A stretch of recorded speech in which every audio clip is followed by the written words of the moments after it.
सुबह के 9 बजे थे जब मैंने भोपाल से पुणे के लिए अपनी बस पकड़ ली। यात्रा में लगभग 16 घंटे का समय लगता है और मुझे ट्रेनों से सफर करना बिल्कुल पसंद नहीं है, इसलिए हमेशा बस से ही यात्रा करती हूँ। जब मैंने भोपाल के बस स्टैंड पर कदम रखा तो वहां ज्यादा भीड़ भाड़ नहीं थी और मुझे खिड़की वाली सीट मिल गई, जिससे मैं आराम से बैठ गई। लेकिन इस यात्रा के दौरान मेरे मन में एक बड़ी चिंता थी, मेरे पति। कुछ साल पहले जब वह भोपाल ट्रांसफर होकर वहां बस गए थे तो मुझे भी उनके साथ जाने की इच्छा थी, लेकिन उन्होंने मुझे समझाया था कि चिंता मत करो, मैं जल्दी ही सेटल हो जाऊं, फिर तुम्हें ले आऊंगा। लेकिन वह मुझे कभी वहां नहीं ले गए। मैंने कई बार उनसे कहा कि मुझे अकेले नहीं रहना चाहिए, हम दोनों पति पत्नी हैं, अलग रहना ठीक नहीं है। लेकिन उनका जवाब हमेशा यही था कि अभी नहीं, बाद में। धीरे धीरे उनका व्यवहार बदलने लगा। पहले वह मुझे हर हफ्ते फोन करते थे, फिर महीने में एक बार, और अब तो महीनों तक वह फोन तक नहीं करते थे। एक दिन एक रिश्तेदार से मुझे जो खबर मिली उसने मुझे चौंका दिया। मेरे पति ने भोपाल में एक दूसरी महिला से शादी कर ली थी। ये सुनकर मैं सदमे में थी और गुस्से से भरी हुई थी। मैंने ठान लिया कि मुझे अब सच्चाई जानने के लिए भोपाल जाना ही होगा। भोपाल पहुंचने के बाद मैंने पूरी चुपके से अपनी जांच शुरू कर दी, पूछताछ की, और जो मैंने सुना था वह सच निकला। मेरा पति वास्तव में एक दूसरी महिला के साथ रह रहा था और उनका एक बच्चा भी हो गया था। ये सब मैंने दूर से ही देखा। उससे मिलने या बात करने की मेरी इच्छा नहीं हुई, क्योंकि मुझे लगा कि उससे मिलकर कुछ नहीं होगा। मैं बहुत निराश हो गई थी। पिछले कुछ वर्षों में मैंने उसके ऊपर कितना भरोसा किया और उसकी यादों में अपना जीवन बिताया था। एक दिन वह मुझे अपने साथ ले जाएगा, इस उम्मीद में मैंने कितने साल बिताए थे। लेकिन उसने मुझे जो धोखा दिया उसे देखकर मेरे दिल पर बड़ा आघात हुआ। मैं अपनी सीट पर अकेली बैठी हुई थी। मेरी सीट 2 लोगों के लिए थी, लेकिन बस में काफी जगह होने के कारण कुछ समय के लिए मेरी सीट खाली रही। अगले एक स्टेशन पर बस रुकी और कुछ लोग चढ़े। उनमें से एक पुरुष मेरे पास आकर बैठ गया। बस में बैठे बैठे काफी समय बीत चुका था और मुझे थकान महसूस होने लगी थी। दोपहर के 3 बज चुके होंगे और मुझे प्यास भी लग रही थी, इसलिए मैंने अपनी बैग से पानी की बोतल निकाली। लेकिन बोतल में पानी तो खत्म हो चुका था।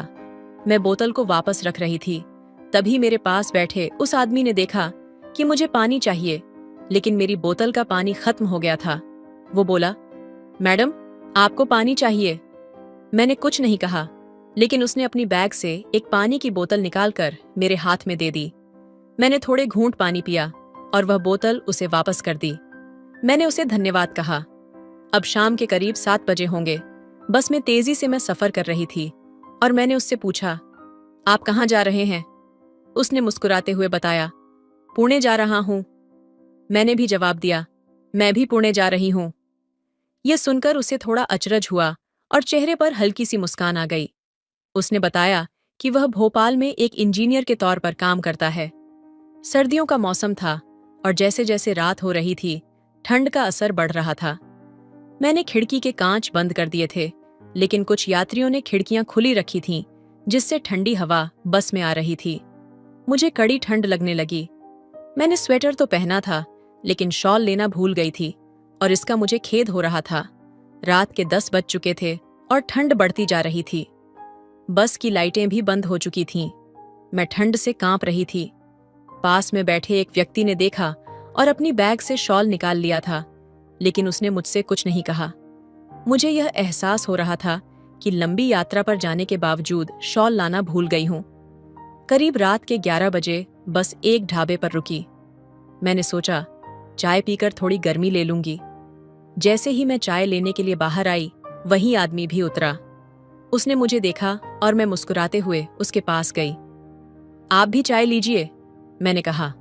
वह थोड़ा चौंका और फिर कहा, ठीक है, और मैंने उसकी चाय भी मंगवा ली। हम दोनों ने साथ में चाय पी और हल्की सी बातचीत की।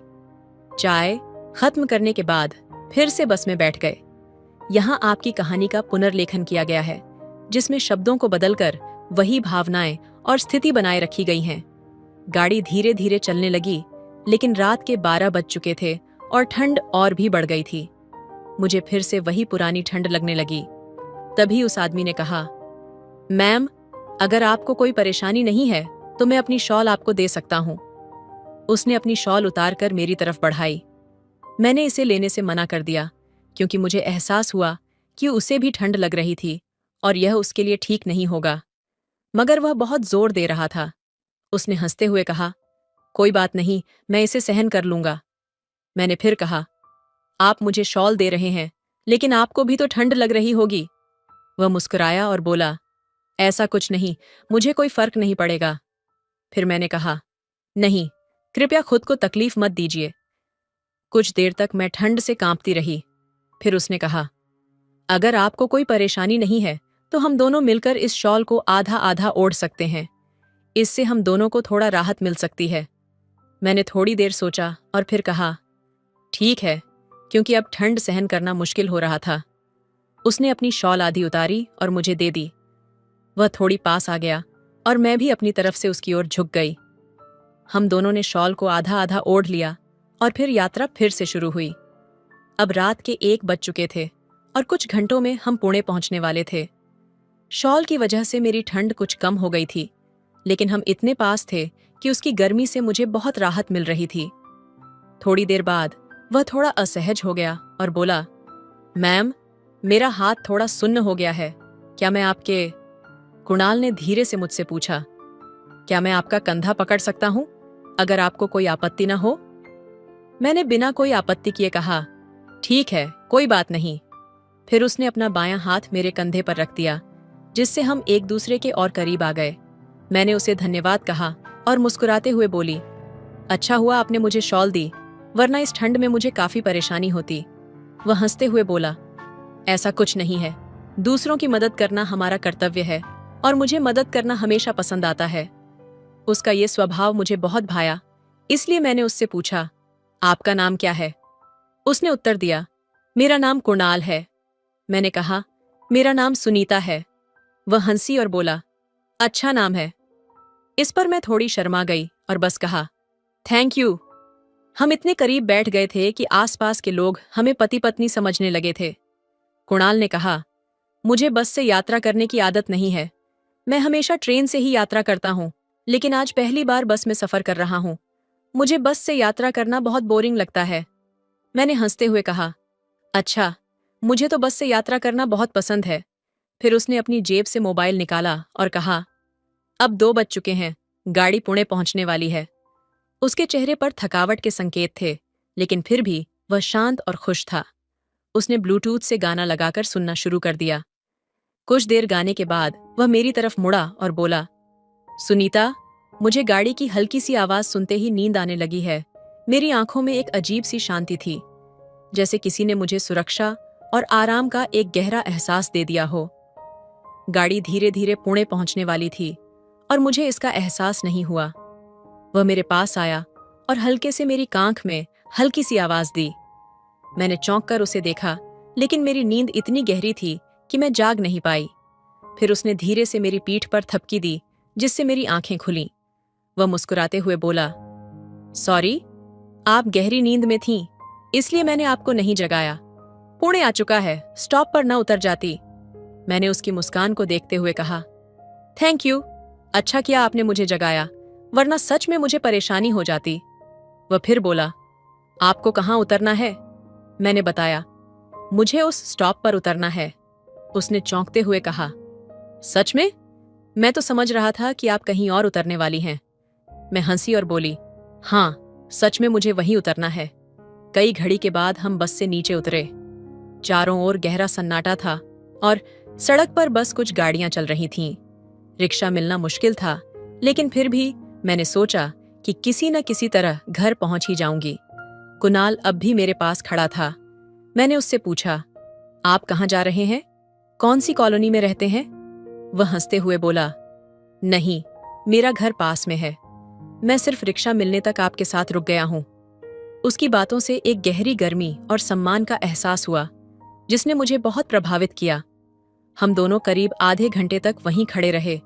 फिर उसने मुझसे कहा, अगर आपको कोई परेशानी नहीं है तो क्या आप मेरे घर चलेंगी?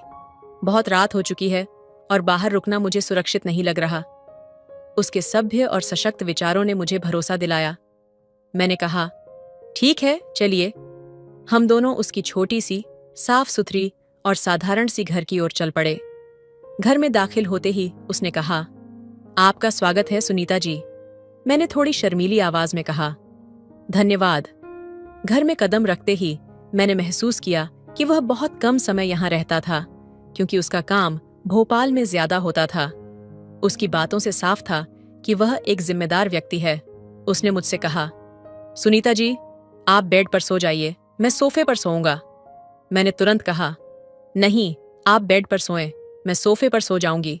वह दृढ़ता से बोला, ऐसा नहीं होगा, आप मेरे घर की मेहमान हैं। मैंने हार मान ली और उसे अपना हक देने के लिए स्वीकार किया। हम दोनों अलग अलग जगहों पर सो गए। उस रात की शांति और उसकी उपस्थिति ने मेरे मन पर गहरा असर डाला।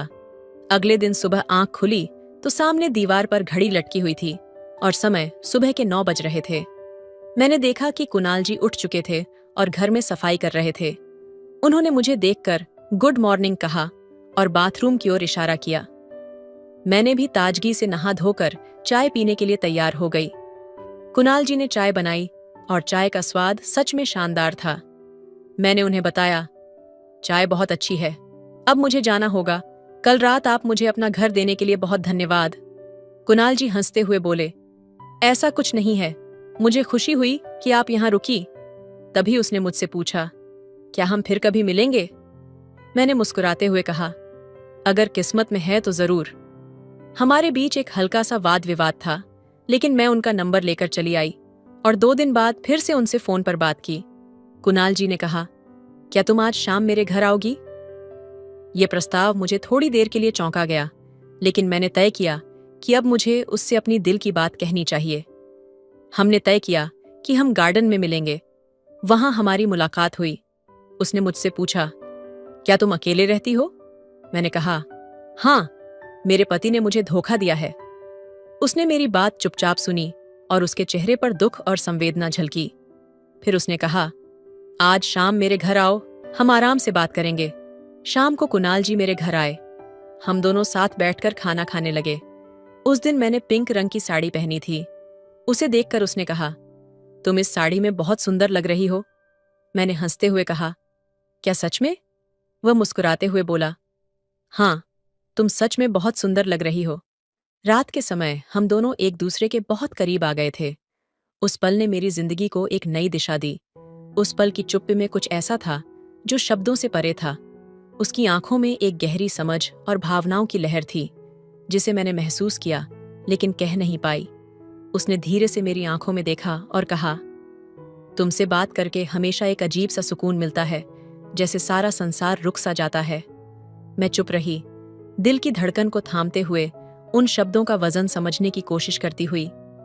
ऐसा नहीं था कि मुझे उसके बारे में कोई नई बात समझ आ रही थी, लेकिन उस पल की सादगी में एक गहरी सच्चाई छिपी हुई थी।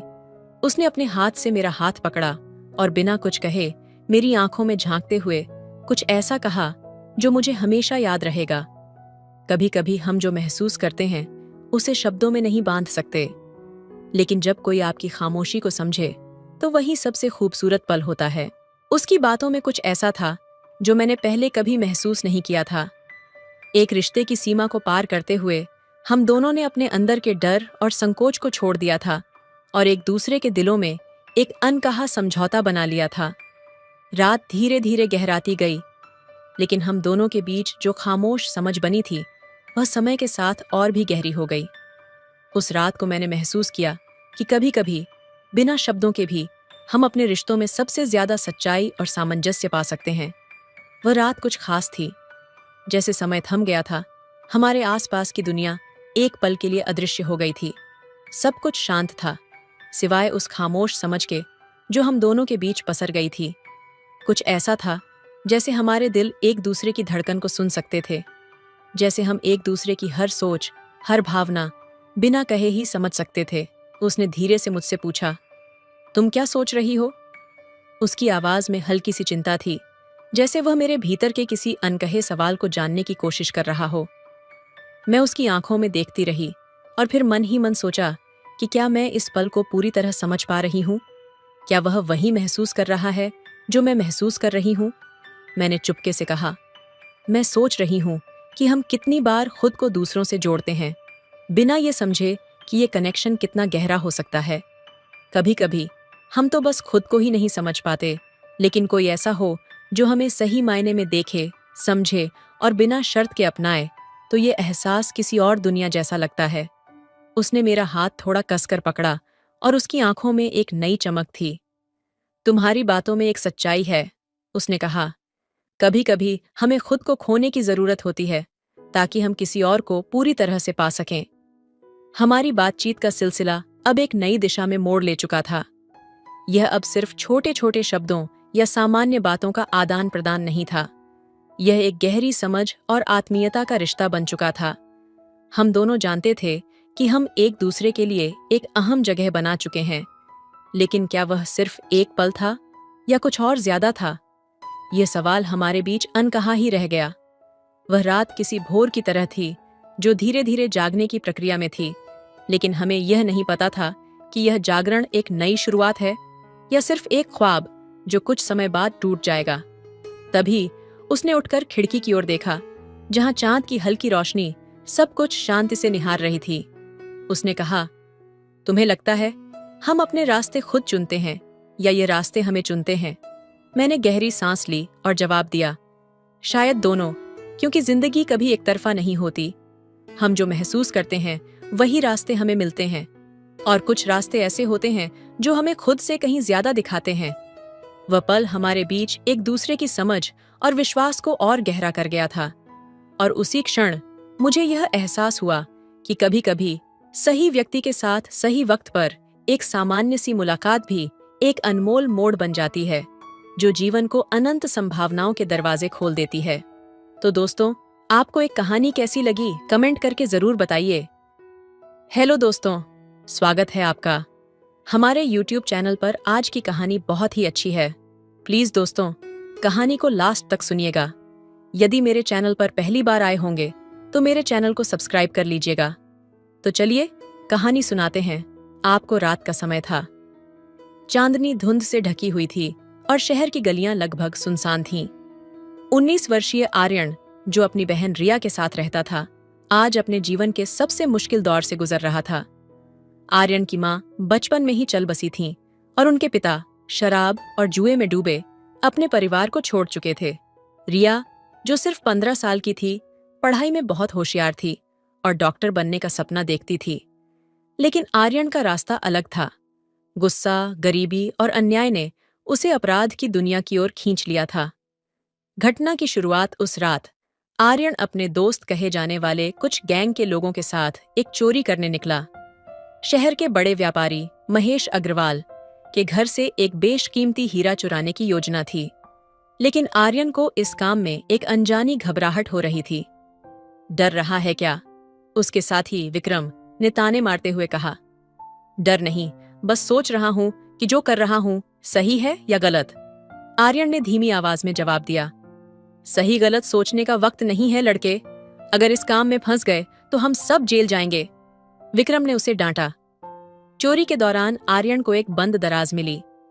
दराज खोलने पर उसने देखा कि उसमें सिर्फ पैसे और गहने नहीं, बल्कि महेश अग्रवाल की बेटी की डायरी भी थी।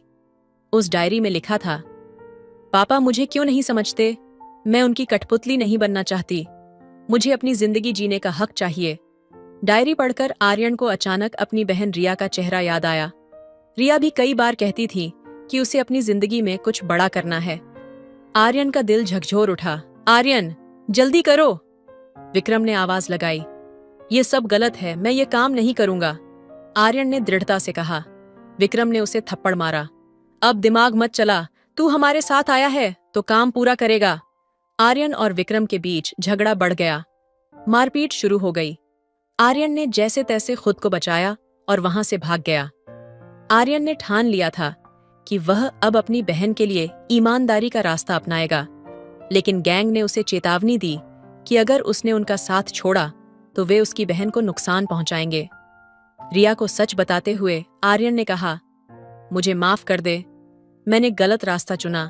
अब मैं कुछ भी करूंगा, लेकिन तुझे डॉक्टर बनने से कोई नहीं रोक सकता।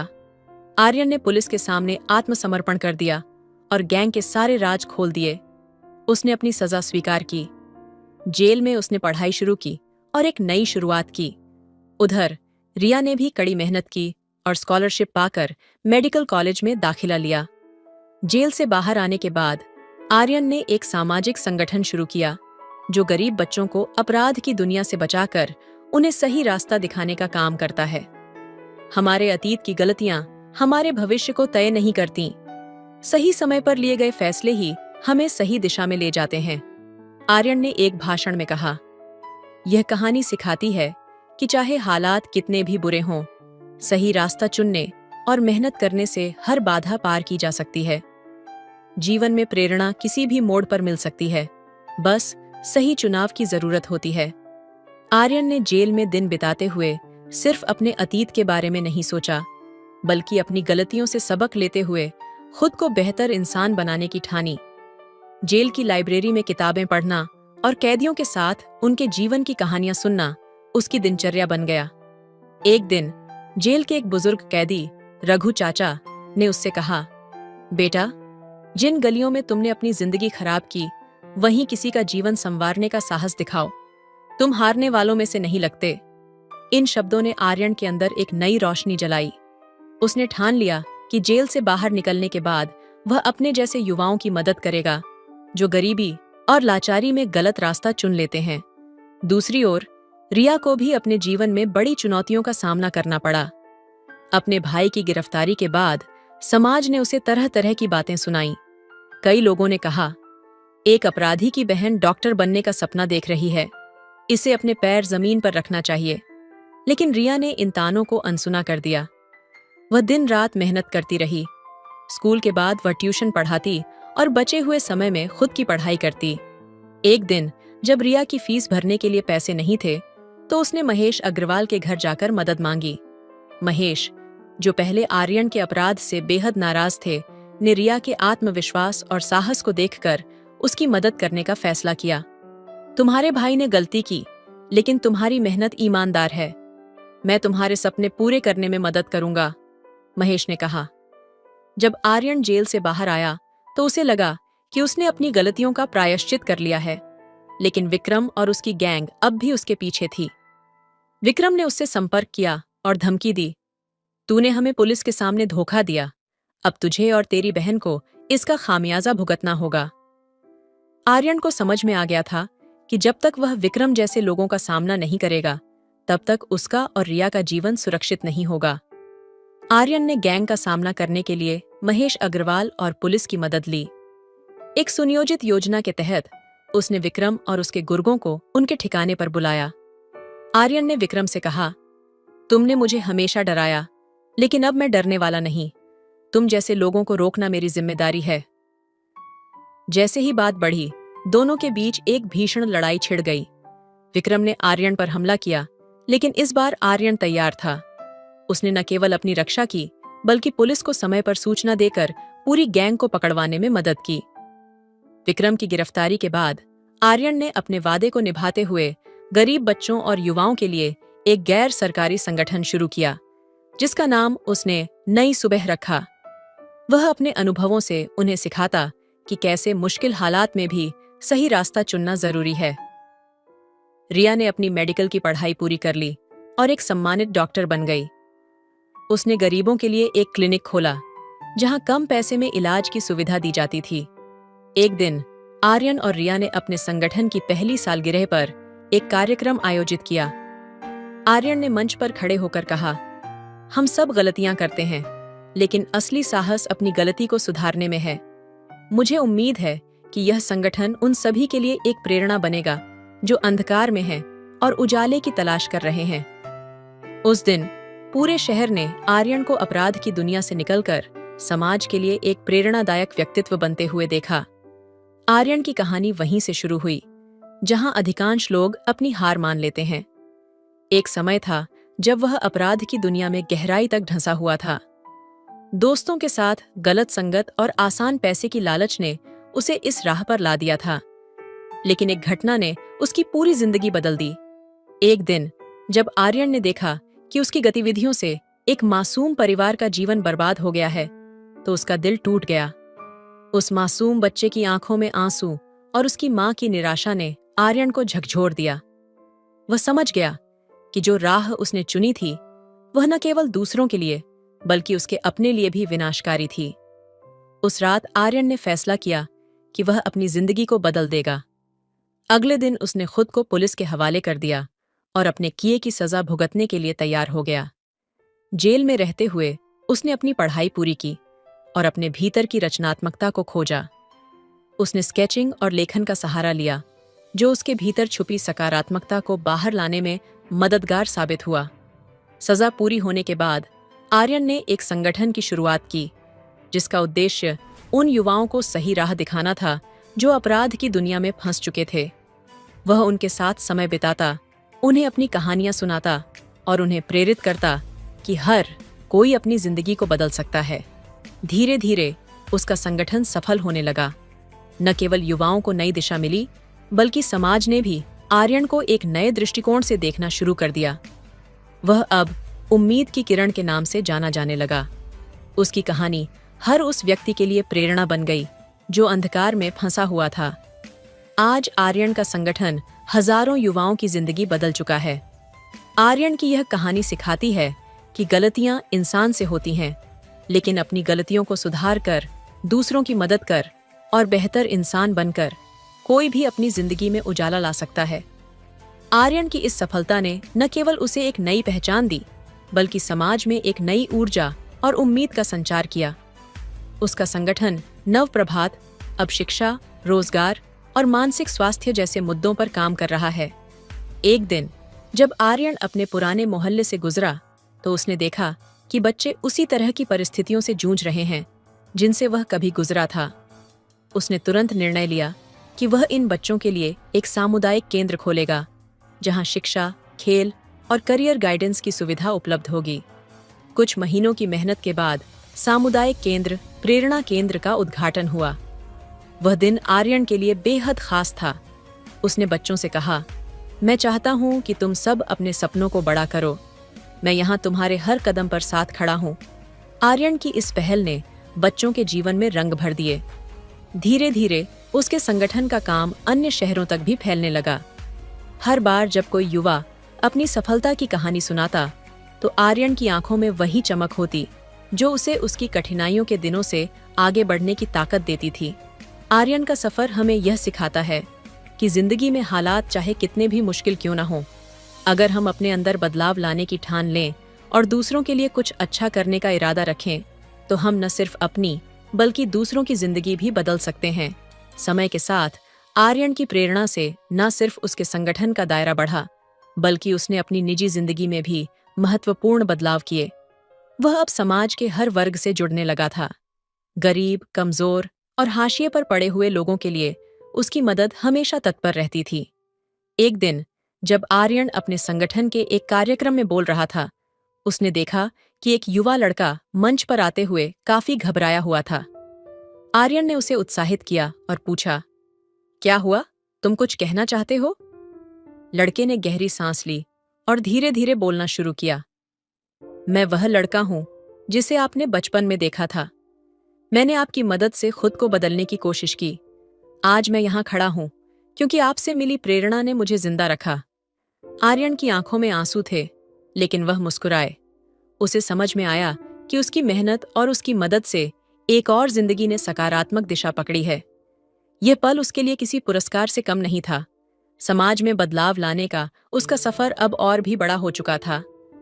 उसने और उसके टीम ने स्वास्थ्य, शिक्षा और रोजगार से जुड़े और भी कई परियोजनाओं की शुरुआत की। उनका मिशन यह था कि हर व्यक्ति को बराबरी का मौका मिले और कोई भी अपने सपनों को केवल हालात की वजह से न छोड़ दे।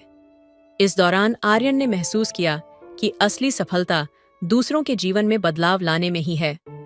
आज जब वह अपनी पिछली कठिनाइयों को याद करता है, तो उसे लगता है कि यही उसकी असली ताकत थी। गिरने के बाद फिर से उठने का हौसला। उसकी यात्रा आज भी जारी थी, लेकिन अब उसकी नजरें सिर्फ अपने सपनों पर नहीं, बल्कि औरों के सपनों को पूरा करने पर भी थीं। आर्यन ने यह सिखाया कि जीवन में कभी हार नहीं माननी चाहिए, क्योंकि हर अंधेरे में एक छोटा सा दीपक होता है जो रास्ता दिखाता है। यह कहानी दिखाती है कि सबसे कठिन परिस्थितियां भी हमें सच्चा इंसान बनने का मौका देती हैं। आर्यन और रिया ने अपने संघर्षों से यह साबित कर दिया कि सच्ची मेहनत, साहस और आत्मविश्वास से कुछ भी संभव है। एक बहुत ही खूबसूरत महिला जिसका नाम बबीता होता है, उसने 2 अंग्रेजों को कमरा किराए पर दे दिया था। अंग्रेज, जिनके नाम गैरी और मर्फ होते हैं, लगभग 40 साल के हट्ट-कट्टे मर्द होते हैं और दोनों को कमरा देने से पहले यह बोला गया था कि 3 दिन के बाद, यानी कि जैसे ही चौथा दिन होगा तो मैं तुमसे किराया वसूल करूंगी। दोनों ही अंग्रेज रात भर बैठकर शराब पिया करते थे और दिन में इधर-उधर घूमने निकल जाया करते थे। इस तरह से चौथा दिन आ जाता है। रात के तकरीबन 9 बजे का समय होता है। बबीता रात के ठीक 9 बजे के आसपास इनके कमरे में चली जाती है और कमरे में जाने के बाद इन दोनों से अपना किराया मांगना शुरू कर देती है। दोनों की नज़र जैसे ही बबीता पर पड़ती है तो इसको देखकर यह मोहित हो जाते हैं, क्योंकि इसका बहुत ही गोरा संगमरमर जैसा बदन होता है और देखने में बड़ी खूबसूरत होती है। ये दोनों अंग्रेज, जिनके नाम गैरी और मर्फ होते हैं, कहने लगते हैं कि तुम्हें एक रात का बहुत ज्यादा पैसा मिलेगा। अगर तुम हमारे साथ एक रात गुजार लेती हो तो बबीता के मन में ख्याल आने लगते हैं कि एक ही रात की तो बात है, बहुत ज्यादा पैसा मिलने वाला है। लेकिन बबीता नहीं जानती थी ये दोनों गौरे अंग्रेज इसकी कितनी हालत खराब करने वाले थे और इस तरीके से बबीता मान जाती है। लेकिन दोस्तों, इसके बाद जो होने वाला था उसको सुनकर आपके होश उड़ने वाले हैं। नमस्कार दोस्तों, मैं सुसजीता। आज की हमारी कहानी बहुत ही गहराई, भावनात्मक के साथ सच्ची कहानी की शुरुआत होती है। दिल्ली के रामनगर इलाके से और इसी इलाके में रहती है खूबसूरत महिला बबीता, जो कि देखने में बिल्कुल एक चांद की परी जैसी दिखाई देती है। इसकी उम्र 32 साल की हो चुकी है, लेकिन देखने में अब भी यह 22 साल की खूबसूरत लड़की की तरह दिखाई देती है। इसके गुलाबी होंठ, गोरा बदन होता है। मोहल्ले पड़ोस के जितने भी मर्द होते हैं इसकी तरफ एकटक देखकर इसको सीटियां बजाते थे। वह इतनी खूबसूरत महिला होती है। इसका पति रोशन सिंह, और इन दोनों के पास कम से कम 6 से 7 कमरे होते हैं और इन सभी कमरों को यह किराए पर देते थे और भारी भर कम पैसा कमाया करते थे। इन दोनों की एक ही बेटी 10 साल की होती है, जिसका नाम काव्या होता है।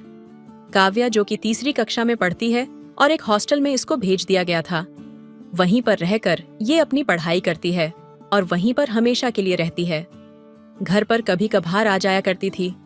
दिन बड़े अच्छे तरीके से गुजर रहे थे। इसका पति रोशन सिंह बबीता से काफी खुश होता है और बबीता भी अपने पति रोशन से काफी खुश होती है। लेकिन इनकी खुशियों को किसी की नजर लग जाती है। एक दिन रोशन काफी ज्यादा बीमार पड़ जाता है और बीमार इतना ज्यादा पड़ जाता है कि इसको हॉस्पिटल में एडमिट कर दिया जाता है। हॉस्पिटल में जैसे इसको एडमिट किया जाता है तो डॉक्टर साहब कहने लगते हैं कि इसकी हालत तो बहुत ज्यादा गंभीर है। इसको तो एक लाइलाज बीमारी हो गई है। और लाइलाज बीमारी जब बताई जाती है तो बबीता के पैरों के नीचे से जमीन खिसक जाती है। डॉक्टर बबीता को बताते हैं कि तुम्हारे पति रोशन सिंह को तो एड्स हो चुका है। और इस तरह से जैसे ही बबीता को इस बात का पता चलता है तो इसके रोंगटे खड़े हो जाते हैं। ये कांपना शुरू कर देती है और इसके बाद बबीता अपना भी चेकअप करवाती है। जैसे ही चेकअप किया जाता है तो डॉक्टर बताते हैं कि तुम्हें इस प्रकार की कोई भी बीमारी नहीं है। डॉक्टर बबीता को कहने लगते हैं कि तुम्हें अपने पति के साथ अब शारीरिक संबंध नहीं बनाने हैं। अगर तुम दोनों शारीरिक संबंध बनाओगे तो तुम्हें भी यह लाइलाज बीमारी लग जाएगी, जिसके कारण तुम्हारी भी मौत हो सकती है और तुम्हारा पति चंद दिनों का ही मेहमान रह गया है। बबीता अपने पति रोशन सिंह को लेकर अपने घर पर आ जाती है और उससे पूछने लगती है कि तुम्हें लाइलाज बीमारी कैसे हो गई है। दरअसल ये रोशन सिंह जो है, जैसे ही शाम होती थी तो शाम के समय कोठों पर जाना शुरू कर दिया करता था और वेश्याओं के साथ भी सोया करता था, जिसके कारण वहीं से इसको यह लाइलाज बीमारी लग गई थी। और इस तरह से इसने साफ साफ शब्दों में अपनी पत्नी बबीता को सब कुछ बता दिया था। तब बबीता इसके साथ संबंध बनाने से डरने लगती है, इसके साथ सोने से डरने लगती है। वह इस बात की कसम खा लेती है कि मैं अपने पति के साथ कभी भी जीवन में अब शारीरिक संबंध नहीं बनाऊंगी, क्योंकि यह मरने से डरती थी और सभी लोग डरते हैं दोस्तों, मरने से। और इस तरह से 1 महीने का समय गुजर जाता है। लेकिन बबीता के अंदर अपनी जवानी का जोश उबलने लगता है। इसके दिन तो कट जाते थे, लेकिन रातें काटना मुश्किल हो जाती है। अब यह सोचने लगती है कि मुझे किसी न किसी गैर मर्द के साथ अपने शारीरिक संबंध जोड़ लेने चाहिए। और इसी बीच में दिल्ली के एयरपोर्ट पर गैरी और मर्फ, दो गोरे अंग्रेज दिल्ली के एयरपोर्ट पर उतरते हैं और वहां से सीधे ही एक होटल में चले जाते हैं। होटल में जाने के बाद वह दोनों खाना खाते हैं और खाना खाने के बाद एक बहुत ही अच्छा गार्ड ढूंढ लेते हैं। गार्ड ढूंढने के बाद यह पूरे दिल्ली में भ्रमण करते हैं, घूमते फिरते हैं, अच्छे अच्छे स्थानों को देखते हैं। फिर जैसे ही शाम होती है तो शाम के समय दोनों अंग्रेज गार्ड को कहने लगते हैं कि हमें शांत इलाके में रहना है, किसी अच्छे से कमरे में रहना है और हमारे लिए एक बहुत ही अच्छे कमरे का प्रबंध कर लो। और इस तरह से यह जो गार्ड होता है ढूंढते ढूंढते इस बबीता के घर तक पहुंच जाता है और कहने लगता है कि बबीता जी, हमें एक कमरा किराए पर चाहिए। इस कमरे में दो गोरे अंग्रेज रहने वाले हैं। जैसे ही बबीता इन बातों को सुनती है तो कहने लगती है कि हमारे पास एक कमरा खाली पड़ा है, उस कमरे को हम किराए पर दे देंगे, लेकिन जो किराया है वह 3 दिन के बाद हम जरूर ले लेंगे। अब इसके बाद गार्ड इन दोनों गोरे अंग्रेज गैरी और मर्फ को लेकर बबीता के घर पर पहुंच जाता है और इसके बाद यह दोनों अंग्रेज इस कमरे में अपना सामान रखते हैं। लेकिन इसी बीच बबीता दोनों गोरे अंग्रेज को साफ साफ शब्दों में कहने लगती है कि 3 दिन के बाद मैं तुमसे किराया वसूल कर लूंगी। चौथा दिन अगर हो गया तो यहाँ से अपना सामान बांध लेना और यहाँ से निकल जाना। गैरी और मर्फ कहने लगते हैं कि हम 3 दिन के बाद तुम्हें किराया दे देंगे, इस किराए की तुम फिक्र मत करो। और इस तरह से दोनों ही गोरे अंग्रेज रहना शुरू कर देते हैं। एक दिन तो गुजर जाता है।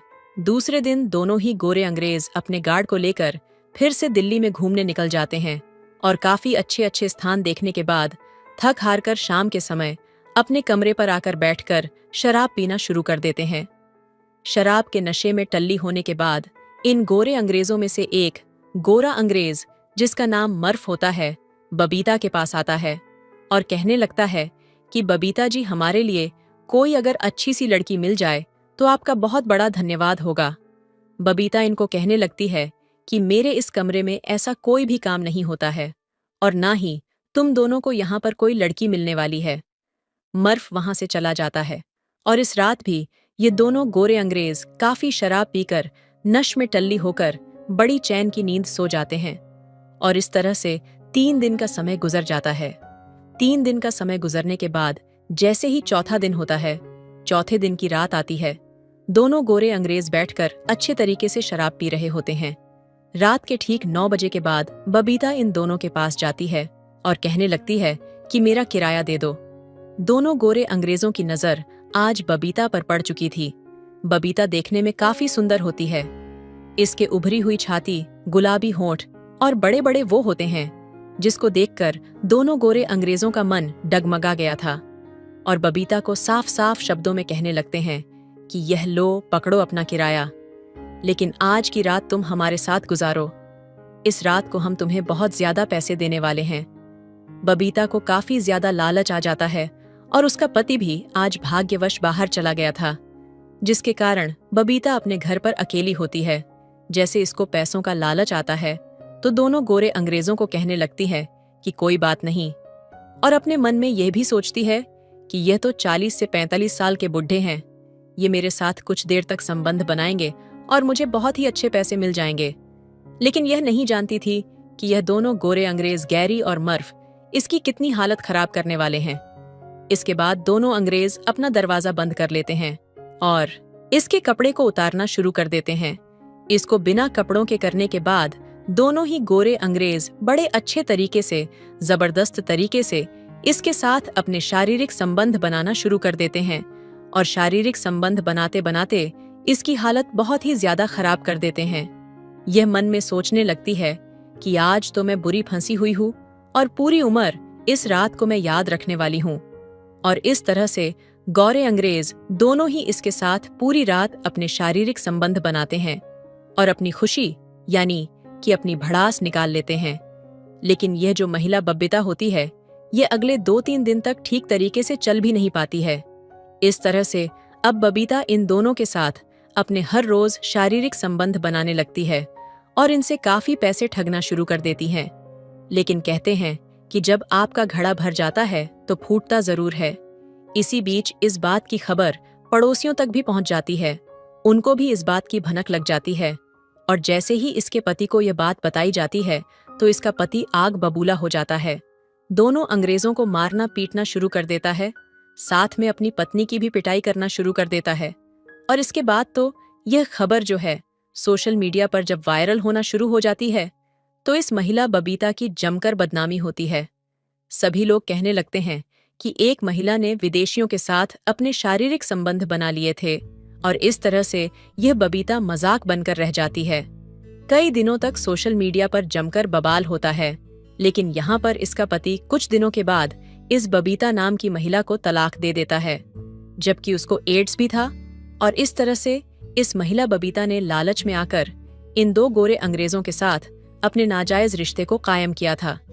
दरअसल दोस्तों, इस घटना को सुनाने का मेरा उद्देश्य किसी का दिल दुखना नहीं था, बल्कि आपको सजग करना था, आपको सतर्क करना था। जैसे जैसे समय बीता, बबीता की मेहनत और सच्चाई ने उसे एक नई पहचान दिलाई। गांव के लोग जो पहले उससे कटे कटे रहते थे, अब उसकी तारीफ करने लगे। उसने अपनी छोटी सी सिलाई कढ़ाई के केंद्र को एक बड़े सहकारी संगठन में बदल दिया, जहां गांव की कई महिलाएं काम करने लगीं। बबीता अब न केवल अपने जीवन को सुधार रही थी, बल्कि दूसरों के लिए भी प्रेरणा बन गई थी। एक दिन गांव में एक बड़ा जलसा हुआ, जिसमें जिला अधिकारी भी आए। उन्होंने बबीता के कार्यों की सराहना की और उसे महिला सशक्तिकरण के क्षेत्र में योगदान देने के लिए सम्मानित किया। बबीता ने मंच पर खड़े होकर कहा, मेरे जीवन की सबसे बड़ी सीख ये है कि गलती करना इंसान का स्वभाव है, लेकिन उसे स्वीकार करके सुधार करना ही इंसान को बड़ा बनाता है। मैं हर महिला से कहना चाहती हूँ कि चाहे परिस्थितियां कितनी भी कठिन हों, हार मत मानो। सच्चाई और मेहनत से सब कुछ बदल सकता है। उसके इस भाषण ने सभी का दिल जीत लिया, लेकिन बबीता की असली परीक्षा अभी बाकी थी। कुछ ही समय बाद वही अंग्रेज जिनके साथ बबीता ने नाजायज रिश्ता रखा था, वापस लौट आए। अब वे पहले से ज्यादा शक्तिशाली थे और अपने पुराने रिश्ते का फायदा उठाकर बबीता के संगठन को नुकसान पहुंचाना चाहते थे। अंग्रेजों ने बबीता को धमकी दी कि अगर उसने उनकी बात नहीं मानी तो वे उसके खिलाफ झूठी अफवाहें फैलाएंगे और उसका सम्मान मिट्टी में मिला देंगे। बबीता इस बार कमजोर नहीं पड़ी। उसने गांव वालों के सामने सारा सच रखते हुए उनकी मदद मांगी। गांव वालों ने इस बार बबीता का पूरा समर्थन किया। उन्होंने अंग्रेजों को गांव से बाहर करने के लिए एकजुट होकर संघर्ष किया। बबीता के नेतृत्व में गांव के लोगों ने यह साबित कर दिया कि एकता में बड़ी ताकत होती है। अंततः अंग्रेज गांव छोड़कर चले गए और बबीता का संगठन पहले से भी अधिक मजबूत बन गया। बबीता की यह कहानी न केवल उसकी जीत थी, बल्कि हर उस व्यक्ति की प्रेरणा बनी जो जीवन में कभी हार मानने की कगार पर होता है। सच्चाई, मेहनत और एकता से हर मुश्किल का सामना किया जा सकता है। जीवन में कितनी भी ठोकरें क्यों न आएं, हमेशा डटकर खड़े रहो। यही सफलता की कुंजी है। बबीता का जीवन एक चेतावनी और प्रेरणा दोनों था। उसने लालच में आकर जो निर्णय लिया, उससे उसे अपने जीवन की सबसे कठिन परीक्षा देनी पड़ी। एक समय था जब बबीता का नाम गांव में बदनामी का प्रतीक बन गया था, लेकिन उसने अपनी गलती को स्वीकारा और अपने जीवन को बदलने का साहस किया। लालच और भ्रम के अंधेरे से निकलकर बबीता ने खुद को नए सिरे से बनाया। उसने महसूस किया कि असली सम्मान और खुशी दूसरों की मदद करने में है। इस सोच के साथ उसने अपने गांव की महिलाओं को सशक्त बनाने का सपना देखा और उसे पूरा करने के लिए कदम उठाए। उसके प्रयासों ने गांव की महिलाओं को आत्मनिर्भर बनाया। जहां पहले महिलाएं केवल घर की चारदीवारी तक सीमित थीं, वहीं अब वे अपने हुनर के दम पर अपने परिवारों को आर्थिक सहारा देने लगीं। बबीता ने अपनी मेहनत और सच्चाई से न केवल खुद की, बल्कि पूरे गांव की तकदीर बदल दी। लेकिन उसकी राह इतनी आसान नहीं थी। उसके पुराने गलत फैसले फिर से उसका पीछा करने आए, जब वे अंग्रेज लौट कर आए और उसे धमकी देने लगे। बबीता के सामने दो रास्ते थे, या तो डर कर झुक जाए या अपने जीवन के लिए लड़ाई लड़े। उसने अपने डर को दूर कर गांव वालों के साथ मिलकर अंग्रेजों का सामना किया। गांव वालों की एकता और बबीता की दृढ़ता ने उन अंग्रेजों को हमेशा के लिए गांव छोड़ने पर मजबूर कर दिया। ये जीत केवल अंग्रेजों पर नहीं थी, बल्कि यह बबीता की अपने पुराने अतीत पर जीत थी। बबीता की कहानी हमें सिखाती है कि गलतियां इंसान को कमजोर नहीं बनाती, अगर वह उन्हें स्वीकार कर उन्हें सुधारने की कोशिश करे। जीवन में हर व्यक्ति को दूसरा मौका मिल सकता है, लेकिन उस मौके का सही इस्तेमाल करना हमारी जिम्मेदारी है। मुश्किलों से घबराने के बजाय उन्हें अपनी ताकत बनाइए। सच्चाई, मेहनत और एकता से बड़ी लड़ाई जीती जा सकती है। बबीता अब केवल अपने गांव की एक महिला नहीं थी, वह एक ऐसी प्रेरणा बन चुकी थी जो हर व्यक्ति को सिखाती है कि बदलाव कभी भी संभव है, अगर हम उसे पूरे दिल से अपनाएं। तो दोस्तों, आपको यह कहानी कैसी लगी, हमें कमेंट करके जरूर बताएं। कहानी अच्छी लगी हो तो चैनल को सब्सक्राइब कर लीजिए। मेरी शादी वाले दिन मेरा 14 साल का देवर बहुत खुश था। मैंने हमेशा उसे अपना छोटा भाई समझा था और वह भी मुझे भाभी माँ कहकर पुकारता था। पति के मौत होने से कुछ दिन बाद मुझे अकेले सोने में डर लगता, तो मैं अपने देवर को अपने साथ बेड पर सुलाने लगी। सर्दियों की रातें थीं और एक बिस्तर में मुझे देवर के साथ सोना बहुत अजीब सा लगता था। देवर मुझसे काफी छोटा था, वह 14 साल की उम्र में भी 25 साल का जवान लड़ लगता था। पति के मौत के बाद मैंने बहुत मुश्किल से ही गुजारा किया था, लेकिन कब तक मैं इस तरह गुजारा करती। उस रात सोचा कि एक बार देवर को आजमा के देखती हूँ।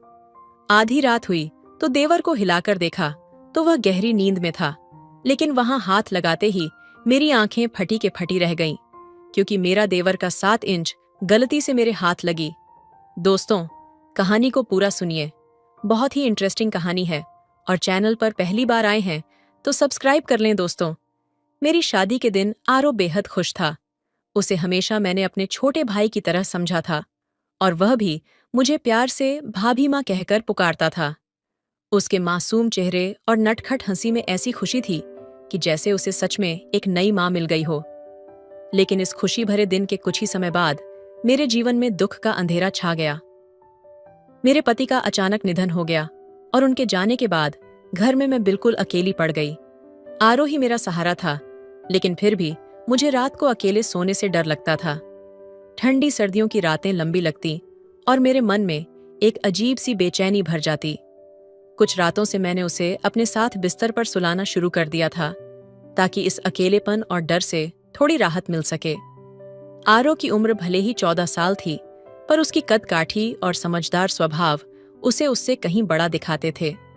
पति के जाने के बाद जैसे तैसे मैं इस दुख से जूझती रही, लेकिन मन की उथल पुथल को दबाना आसान नहीं था। उस रात भी मन में अजीब सी बेचैनी लिए मैं सोने की कोशिश कर रही थी।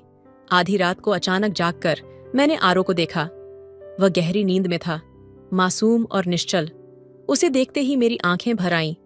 इस छोटे से बच्चे ने भी अपने भाई को खो दिया था, और फिर भी वह मेरे साथ मजबूती से खड़ा था।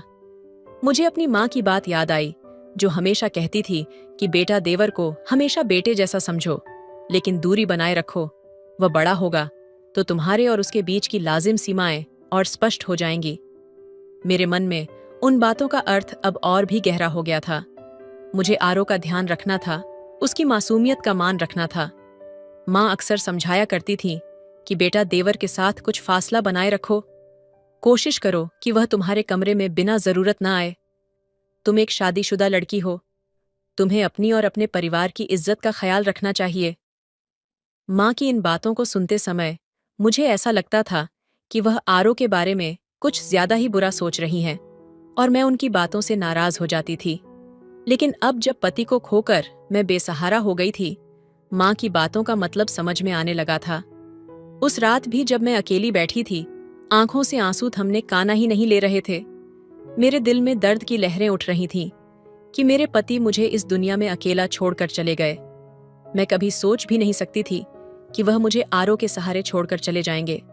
रात के 12 बज चुके थे और आरो अभी तक घर नहीं लौटा था। शायद वह अपने भाई के रिश्तेदारों के साथ था, और मुझे यह सोचकर कुछ राहत मिली कि वह घर नहीं आया। उसकी गैर मौजूदगी में मुझे एक तरह की राहत महसूस हुई। उस वक्त माँ की बातों का असर मेरे दिल में गहरा होता जा रहा था। तभी अचानक दरवाजे पर दस्तक हुई और मेरा दिल तेजी से धड़क उठा। डरते हुए मैंने सोचा कि कौन हो सकता है, लेकिन बाहर से आरो की आवाज आई, भाभी दरवाजा खोलिए, मैं हूं। उसकी आवाज सुनकर मेरे दिल में अजीब सी घबराहट हुई। मैंने हिम्मत जुटाकर दरवाजा खोला और उस बड़े सुनसान से घर में सब कुछ जैसे वीरान सा लगने लगा। आरो अंदर आया और मासूमियत से पूछने लगा, भाभी आपने खाना खाया? उसकी नजरें झुकी हुई थीं और चेहरे पर वही मासूमियत थी जो हमेशा से थी। उस पल मैंने खुद को समझाया कि आरो एक मासूम बच्चा ही तो है। उस अकेली रात में मुझे उसका साथ और उसकी चिंता ही मेरे लिए सहारा बन गई। आरो के हाथ में एक थैली थी और उसमें होटल से लाए हुए चावल थे। उसने एक प्लेट में चावल निकाले और मेरे सामने रख दिए। उसके चेहरे पर चिंता और मासूमियत की झलक साफ थी। भाभी, मुझे खाना बनाना नहीं आता, लेकिन आपके लिए बाहर से लेकर आया हूं। आप कुछ खा लीजिए, वरना आप यूं ही भूखी रह जाएंगी, उसने कहा। उसकी आवाज में एक अजीब सा दर्द था। उसने मेरी तरफ देखा और रुंधी हुई आवाज में कहा, मैं अपने भाई के बाद आपको नहीं खोना चाहता। आरो की आंखों में भी आंसू थे। वह मुझे मां जैसा मानता था और उसकी यह भावना मुझे भीतर तक छू गई। लेकिन फिर भी मां की बातें मेरे दिल से निकल नहीं पा रही थीं। उसने मेरे आंसू पोंछ हुए कहा, भाभी, आपको फिक्र करने की जरूरत नहीं है। मैं आपका सहारा बनूंगा। आप इस घर से कभी मत जाना। उसकी बातें सुनकर मेरा दिल भारी हो गया। वह बड़े जज्बाती अंदाज में मुझसे बात कर रहा था और मेरी आंखों में उसकी इस मासूम चिंता ने एक नई उम्मीद की झलक दी। फिर उसने कहा, भाभी, आप इस कमरे में सो जाएं। दूसरा कमरा तो छत के कर गरीब है। मुझे नहीं लगता कि आपको वहां रहना चाहिए। अब सबको पता है कि हमारे घर में भाई की मौत हो चुकी है और कोई भी गलत इरादे से हमारे घर आ सकता है। उसकी इतनी समझदारी भरी बात सुनकर मैं हैरान रह गई। सोचने लगी कि इतनी छोटी उम्र में उसे कैसे यह सब बातें सूझ रही हैं। लेकिन फिर भी उसकी बातों में तर्क था और उसकी चिंता ने मुझे उसकी बात मानने पर मजबूर कर दिया। मैं उसके कमरे में चली गई। रो का कमरा दूसरी ओर था, जबकि मैं और मेरे पति हमेशा छत के पास वाले कमरे में रहते थे। कमरे में कदम रखते ही सब कुछ अजीब सा लगने लगा। आज पहली बार मैं अपने कमरे से बाहर किसी और कमरे में थी, लेकिन जैसे ही मैंने कमरे का दरवाजा बंद किया और नजरें उठाई, वहां एक चीज थी जिसने मेरी आंखें फटी की फटी रह गई। आरो की उम्र 14 साल थी और मुझे यकीन नहीं हो रहा था कि उसने जो किया था वह एक छोटे बच्चे के लिए नहीं, बल्कि किसी बड़े और समझदार आदमी के जैसा था। उसकी बातों में कुछ ऐसा था जिसे सुनकर मुझे उसकी मासूमियत और समझदारी पर हैरानी हो रही थी। वह बच्चा जो आमतौर पर मेरी नजर में छोटा सा दिखता था, अब मुझे एक परिपक्व और सोच समझकर बोलने वाला लग रहा था। आरो के कमरे में कदम रखते ही मुझे एक अजीब सा एहसास हुआ। मैंने देखा जो कुछ मैंने छुपा रखा था वह वहां कैसे पहुंच गया। मेरी सारी चीजें बेतरतीब सी पड़ी थीं और एक पल के लिए मुझे लगा कि यह सब कुछ आरो ने किया है। ये बात मुझे बहुत अजीब लगी और मैं सोचने लगी कि सुबह होते ही इसे इस बारे में सवाल करूंगी। फिर मेरी आंखों में नींद की झपकी आ गई और मुझे लग रहा था कि शायद चावल खाने के बाद मेरी नींद आ गई। मैंने दरवाजा अंदर से लॉक कर लिया और सोने की तैयारी की। 2 दिन से मुझे नींद बिल्कुल नहीं आ रही थी, लेकिन आज ऐसा लग रहा था जैसे आरो के लाए चावल खाकर मेरी आंखें भारी हो गईं। सोचा, कहीं यह चावल खाने की वजह से तो नहीं था, मगर बहुत जल्दी ही मेरी आंखें बंद हो गईं, जैसे किसी को नींद का इंजेक्शन लग गया हो। सुबह जब मेरी आंख खुली तो देखा कि 10 बज चुके थे और मुझे हैरानी हो रही थी कि मुझे इतनी गहरी नींद कैसे आ गई। 2 दिन से मुझे ठीक से नींद नहीं आई थी, लेकिन आज तो ऐसा लग रहा था जैसे मुझे चुपके से नींद की कोई खुमारी चढ़ गई हो। मेरा दिल बार बार यही सोच रहा था कि कहीं के लाए हुए चावलों को खाकर मैं बेहोश तो नहीं हो गई। मैं ये सब सोच ही रही थी कि अपनी आंखें मलते हुए बाहर आई। सामने आरो किचन में चाय बना रहा था और उसकी मासूमियत में मुझे कुछ ऐसा था जो मुझे और भी हैरान कर रहा था। आरो की 14 साल की उम्र में जो कुछ मैंने सुना वह मुझे गहरे सदमे में डाल गया। वह चाय मेरे सामने रखते हुए बोला, भाभी, आप सो गई थीं। आपको बहुत अच्छी नींद आई ना? उसकी बातों में एक मासूमियत थी, लेकिन उसकी आंखों में छिपी हुई कुछ और ही था। मुझे बहुत बुरा लगा और मैंने फीकी आवाज में जवाब दिया, हाँ, आज मुझे बहुत नींद आई। वह तुरंत बोल पड़ा, तो क्यों नहीं आती भाभी? मैंने आपको चावलों में नींद की गोली मिला दी थी।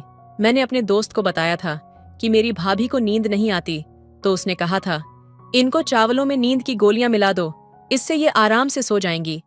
उसकी बातों ने मुझे हैरान और परेशान कर दिया। आरो, तुम ऐसा सोच भी कैसे सकते हो? मैंने चिल्लाते हुए कहा। तुम अपनी भाभी को बेहोश करना चाहते थे? मेरा दिल एकदम ठंडा पड़ गया। वह जल्दी से बोला, नहीं भाभी, मैं तो आपको बस अच्छी नींद देना चाहता था। अब आप तो तरोताजा लग रही हैं। ये लो, चाय पिए। उसने चाय मेरे सामने रखी और मैं उस पर शक करने लगी। तुमने इसमें कुछ मिलाया तो नहीं? मैंने उसे घूरते हुए पूछा। वह कसम खाते हुए बोला, भगवान की कसम भाभी, मैंने तो आपकी नींद के लिए ही गोलियां मिलाई थीं। आप कहें तो मैं यह चाय खुद पी लूंगा। हम आधी आधी पी लेते हैं। उसने चाय के गिलास से एक घूंट भरते हुए मुझे दिखाया। मुझे उसकी बातों पर यकीन हुआ और मैंने सोचा कि शायद वह सच बोल रहा है। मैंने कहा, ठीक है, मुझे माफ कर दो। मैं तुम्हारे बारे में शक्की हो जाती हूँ, लेकिन फिर भी मैं उसके चेहरे को देखती और उसकी मासूमियत पर यकीन करने लगती। लेकिन जो कुछ मैंने उसके कमरे में देखा था, वह मेरे दिल से नहीं निकल रहा था। उस कमरे में जो था, उसकी कोई माफी नहीं थी। मैंने सोचा कि अब मैं उस पर क्या विश्वास कर सकती थी। थोड़ी देर बाद आरो ने खुद ही मुंह खोल दिया और उसकी बातों ने मुझे हिलाकर रख दिया। भाभी, मैं आपके जेवर बेचना चाहता हूं, उसने बड़ी संजीदगी से कहा। मेरा एक जानने वाला और ईमानदार अंकल है। वह हमारे जेवर बेचकर हमें बहुत सारे पैसे दिलवा देगा। हम उन पैसों से एक नया घर खरीद लेंगे। इस किराए के घर में हम कब तक रहेंगे? मालिक परसों किराया लेने आएगा और हमारे पास पैसे नहीं हैं। आरो की बात सुनकर मैं हैरान रह गई। अभी तक मैंने ऐसी किसी बात के बारे में सोचा भी नहीं था, लेकिन आरो ने जिस तरीके से यह ख्याल सामने रखा, वह मुझे गहरे सोच में डाल गया। समीर, तुम्हें यह ख्याल कैसे आया? मैंने उसे चकते हुए पूछा। वह बिना हिचकिचा बोला, भाभी, मुझे आगे शादी भी करनी है। हमें अपनी जिंदगी साथ बितानी है और एक नया घर चाहिए। किराए के घरों में तो सिर्फ इंसान जलील और रुस्वा होते हैं। आरो की बातों में कुछ था जो मुझे सही लगा। मैंने उस पर कोई बहस नहीं की, लेकिन दिल में एक डर था कि कहीं वह जेवर बेचकर पैसे ना जुटा पाए तो हम और मुश्किल में पड़ जाएंगे। मेरी स्थिति इतनी नाजुक थी, एक बेवा औरत और एक 14 साल का देवर जो खुद भी ना समझता। इस हालत में हम दोनों किसी भी धोखे का शिकार हो सकते थे। मैंने सोचा शायद मुझे इस बारे में किसी से मशवरा लेना चाहिए। मैंने तय किया कि मैं मायके वालों से बात करूंगी, शायद वे मेरी मदद कर सके। लेकिन फिर मेरे मन में एक और सवाल उठ खड़ा हुआ। जेवर, जिनके बारे में मैंने समीर से कभी बात भी नहीं की, वह उसके हाथ कैसे लगे? ताले भी तो टूटे नहीं थे। फिर उसने उन जवरों को निकाला कैसे? इस सवाल ने मुझे परेशान कर दिया। मैंने खुद से कहा, आरो बच्चा है, वह गलत नहीं कर सकता। फिर भी वह जो कुछ करता, मुझे उसकी भावनाओं और स्थिति को समझना पड़ता था, क्योंकि कभी कभी उसकी मासूमियत और उसकी मदद की इच्छा ही मुझे समझदारी की ओर ले जाती थी। आरो ने मेरी सोच को पूरी तरह से बदल दिया था। जब मैंने अपने मायके वालों से बात की कि मुझे जेवर बेचकर घर खरीदना है, तो उन्होंने मुझे साफ कहा, तुम अब बेवा हो चुकी हो, तुम्हें हमार घर आना होगा। लेकिन मैं जानती थी कि अगर मैं उनके घर जाती तो वहां मैं कभी भी अपनी पहचान नहीं बना सकती थी। मेरे भाई अपनी बीवियों के गुलाम थे और उन्हें कभी भी अपनी बहन का सहारा देने की फुर्सत नहीं थी। मैं नहीं चाहती थी कि अपनी जिंदगी का बाकी हिस्सा दूसरों के सहारे बिताऊं। मुझे यह समझ आ गया था कि इस मौके को खोना नहीं चाहिए। अगर मैंने जेवर बेचा तो शायद मैं अपनी एक नई शुरुआत कर सकती हूँ, एक नया घर बना सकती हूँ। मेरे पति ने मेरी जिंदगी में बहुत से कीमती जेवर दिए थे, लेकिन जब मैंने अपने भाइयों की नीयत देखी तो मुझे वह जेवर उनके हाथों में देने का कोई मतलब नहीं दिखा। यही सोचकर मैंने तय किया कि अब मैं आरो के सहारे चलूंगी। आरो जो एक 14 साल का बच्चा था, उसके अंदर कुछ ऐसा था जो मुझे न केवल दिलासा देता था, बल्कि यह एहसास भी दिलाता था कि वह मेरी जिंदगी को संभाल सकता है। आरो, तुम चाहे तो यह जेवर बेच सकते हो, मैंने कहा। आरो ने बिना किसी हिचकिचाहट के उन जवरों को अपने अंकल को दे दिया। 2 दिन बाद समीर के हाथों में घर के कागजात और चाबी आई। घर का सौदा इतना जल्दी हो गया, ये मुझे बिल्कुल विश्वास नहीं हो रहा था। आमतौर पर घर का इंतकाल, कागजात और अन्य जरूरी कामों में महीनों लग जाते थे, लेकिन आरो ने यह सब इतनी जल्दी और सरलता से किया। जब आरो ने वह कागजात मेरे हाथ में रखे तो मुझे एहसास हुआ कि 10 साल की उम्र में भी उसकी सोच किसी बड़े इंसान जैसी थी। उसकी मासूमियत और सादगी के बीच एक गहरी समझ थी जो मेरे लिए बहुत महत्वपूर्ण थी। फिर उसने एक अजीब सी बात कही, भाभी, हम सारा घर साफ कर लेंगे, लेकिन आपसे एक जरूरी बात करनी है। उसकी आवाज में कुछ था जो मुझे खींचता चला गया। मैं जानती थी कि वह छोटा है, लेकिन जो कुछ वह कहता था उस पर ध्यान देना बहुत जरूरी था, क्योंकि उसकी सोच कभी कभी मेरी सोच से कहीं ज्यादा स्पष्ट और समझदार होती थी। आरो की आंखों में उस दिन कुछ अलग सा था। उसकी नजरों में एक अजीब सी बेचैनी थी, जैसे वह मुझसे कुछ कहना चाहता हो, लेकिन शब्दों को उबारने में वह असमर्थ था। मैं समझ नहीं पा रही थी कि वह मुझसे क्या कहना चाहता है। उस वक्त मुझे थोड़ा जल्दी था। हम घर में सारा सामान रख चुके थे, लेकिन अब मुझे चिंता थी कि हमारा खाना पानी और राशन कहाँ से आएगा। मैंने कभी बाहर जाकर काम नहीं किया था और अब यह एक नई चुनौती थी। आरो का ऐसा कहना कि वह मुझसे एक जरूरी बात करना चाहता है मुझे असमंजस में डाल रहा था। क्या वह मुझसे कोई ऐसी बात करना चाहता था जिसे मैं अभी नहीं जानना चाहती थी? इस सवाल ने मेरे दिमाग में कई तरह के ख्यालों को जन्म दिया, लेकिन मैं फिलहाल इन सवालों का सामना नहीं करना चाहती थी। शाम को मैंने घर के सभी सामानों को व्यवस्थित किया था।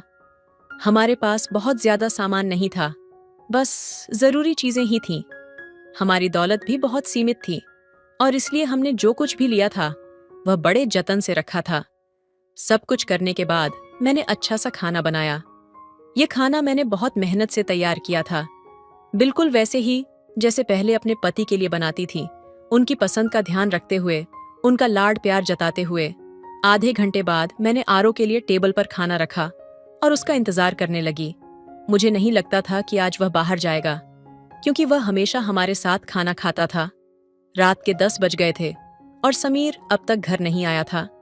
ये मेरे लिए बहुत अजीब था। पहले मेरे पति की मृत्यु से पहले वह हर शाम 5 बजे तक घर आ जाता था और फिर घर से बाहर नहीं निकलता था। जब हम लोग कभी बाहर जाते तो वह भी हमारे साथ आ जाता था, चाहे आइसक्रीम खाने हो या किसी अन्य काम के लिए। मेरे मन में कई तरह के सवाल उठ रहे थे, लेकिन मैं यह समझ नहीं पा रही थी कि आरो इस समय कहाँ हो सकता है। रात के 12 बज चुके थे और आरो घर नहीं आया था। मुझे डर लग रहा था, क्योंकि वह अकेले कभी घर से बाहर नहीं जाता था।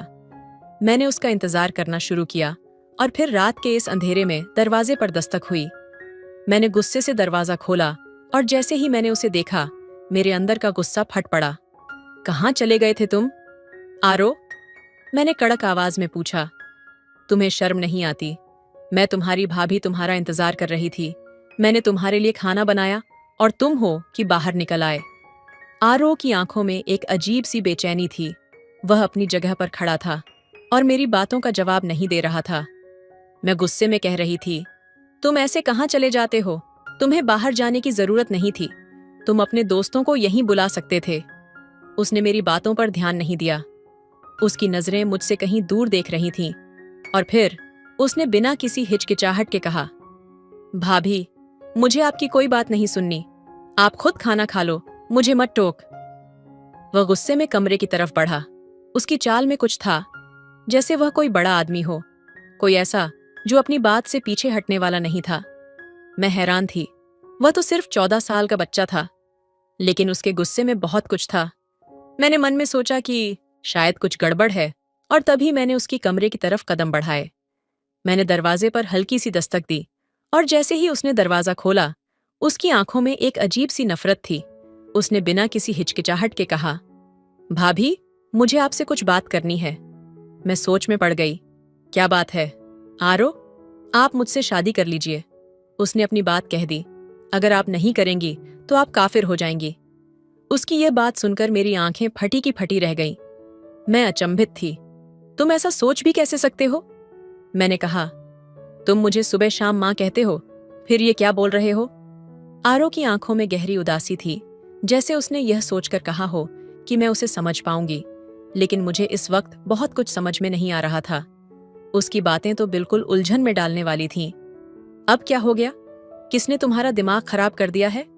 इतनी घटिया बात तुमने अपनी जुबान से निकाली। मैं गुस्से से तिलमिला रही थी। वह बिना किसी शर्म के मेरे सामने खड़ा था, हाथ बांधे मुझे ऐसे देख रहा था जैसे मुझे समझने का पूरा हक उसे हो। उसकी नजरों से मुझे डर लगने लगा था। मैं बोलते बोलते चुप हो गई। बिना कुछ कहे मैं वहीं से वापस मुड़ी और कमरे में आकर बैठ गई। मैंने दरवाजा अच्छे से बंद कर लिया था।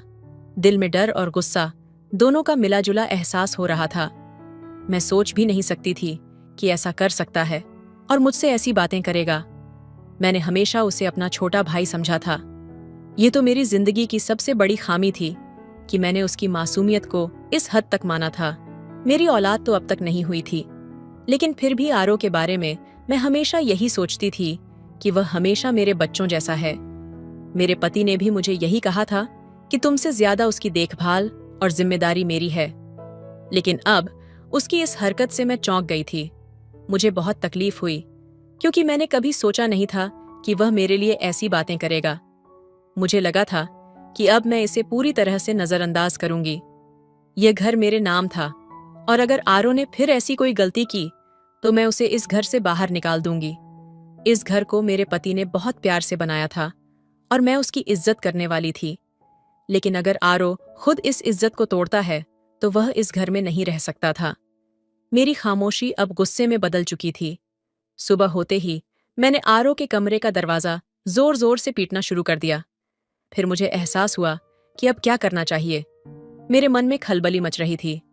मैंने दरवाजा खोला और देखा, आरो का कमरा बिल्कुल खाली था। कमरे में कोई नहीं था। आरो कहाँ गया? मेरा दिल जोर जोर से धड़कने लगा। मैंने सोचा, अगर दरवाजा बाहर से बंद है तो इसका मतलब है समीर ने मुझे यहां बंद कर दिया है। ये ख्याल मेरे मन में आया और फिर मेरे दिल में नफरत का एक अजीब सा एहसास हुआ। वह 14 साल का लड़का था और उसकी हरकतें इतनी बेतुकी थी कि मैं हैरान रह गई। मैंने तुरंत यह तय किया कि मुझे मायके जाना चाहिए, क्योंकि मुझे घर में अब कुछ ठीक नहीं लग रहा था। लेकिन फिर मुझे याद आया कि मैं अभी इद्दत में हूं। इस स्थिति में बार बार घर छोड़ना ठीक नहीं था। इस विचार से मैं चुपचाप बैठ गई, क्योंकि किसी भी हालात में इस घर को छोड़ने का मेरा मन नहीं था। पति के निधन को 1 महीना हो चुका था और उस 1 महीने में आरो का व्यवहार मेरे लिए एक बड़ी उलझन बन गया था। उसकी आंखों में अब कोई मासूमियत नहीं थी। वह मेरी तरह जिंदगी के सच्चे हालात को समझ नहीं पा रहा था। अगर मेरे पास अपनी औलाद होती तो मैं शायद इस वक्त आरो के सहारे ना होती। मैं सोचने लगी कि काश मेरे पास खुद का बच्चा होता तो मुझे यह सब नहीं सहना पड़ता। अब मैंने ठान लिया था कि आरो जब भी घर आए मैं उसे साफ साफ बताऊंगी कि इस घर में उसका कोई हक नहीं है। मैं अब इस रिश्ते से पूरी तरह मुंह मोड़ लूंगी। अचानक लगभग शाम के 6 बजे के आसपास घर के दरवाजे पर जोर जोर से दस्तक होने लगी। मैंने सोचा शायद आरो होगा, लेकिन जब दरवाजा खोला तो मेरी आंखों के सामने 3-4 अजनबी लोग खड़े थे। उनके चेहरे पर गुस्सा था और उनकी दाढ़ियां देखकर मुझे लगा कि वे किसी खास विचारधारा के व्यक्ति हो सकते हैं। उनका आक्रामक रुख देखकर मेरी धड़कन और तेज हो गई। उन्होंने जो कहा वह मुझे बुरी तरह से चौंका गया और मैं यह समझ नहीं पा रही थी कि अब मुझे क्या करना चाहिए। वह शब्द मेरे लिए केवल हैरान करने वाले नहीं थे, बल्कि वे दिल को चीरने वाले थे। उनकी बातें मेरे मन में एक गहरी पीड़ा छोड़ गई। उन लोगों ने कहा, बीबी, तुम अकेले इस घर में रहती हो? मैंने कहा, जी हाँ, मैं अकेले ही रहती हूं। उनका जवाब और भी कठोर था। तुम झूठ बोल रही हो। यह औरत अपने 14 साल के देवर के साथ इस घर में अकेले रहती है। अभी भी कहीं छिपा होगा। ये लोग इस मोहल्ले को गंदा कर रहे हैं। इन्हें यहां से निकाल देना चाहिए। उनकी बातें सुनकर मेरी हिम्मत टूट गई। मैंने पूछा, क्या किया है हमने? और उनका जवाब और भी कठोर था। क्या किया है? तुमने क्या किया है यह पूछ रही हो? तुम अपने 14 साल के देवर के साथ इस घर में अकेले रहती हो। तुम्हें क्या लगता है तुम्हारा पति मर चुका है? तुम अब बेवा हो तो अपने माँ बाप के घर जाओ।